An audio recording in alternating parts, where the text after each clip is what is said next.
Good morning, and welcome to your 46th meditation.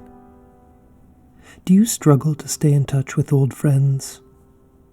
Does it cause you undue stress? Does it feel like just one more thing you have to do? This meditation will suggest some ways of dealing with that feeling on an emotional level, as well as offer some practical tips of what you can do and avoid doing to make it easier for you to stay in touch and maintain and nurture those relationships that enrich your life.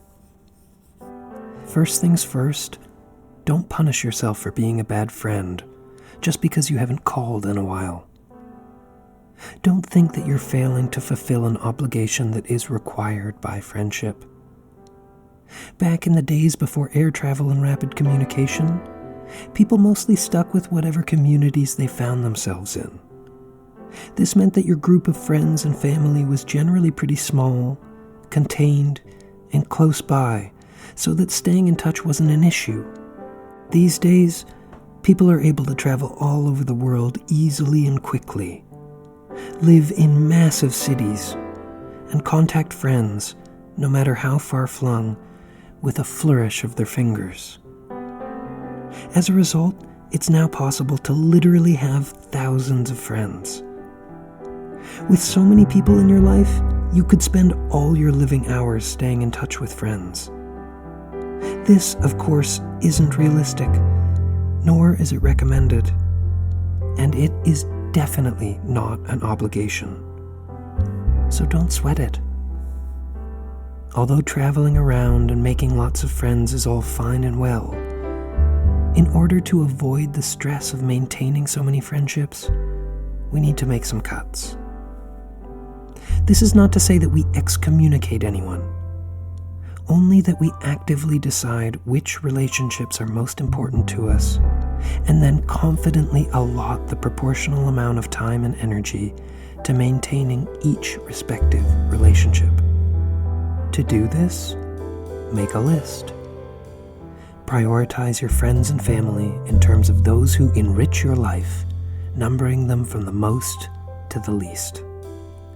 Assign percentages representing how much friend time you want to dedicate to each one.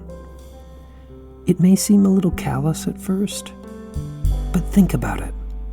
You're effectively making these same decisions in a less controlled way whenever you give some of your time to someone else. Remember that your time is finite and precious. To offer it to someone is to offer them a gift. So it's only right that you give that gift to someone who you would like to receive it. That means you don't need to say yes to everyone. Practice saying no. You don't need an excuse.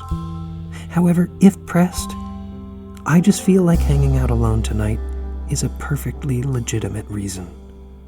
For those relationships that you value most, set aside specific times to nurture them. If you're busy focused on work and a thought of an old friend pops into your head, make a note of it and continue working.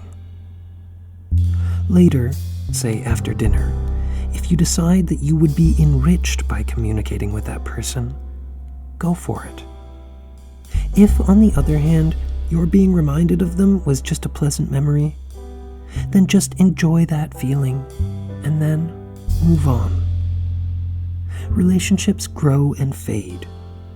They're under no obligation to remain meaningful, and we are under no obligation to try to force them to do so. Forget about which bonds you used to value the most.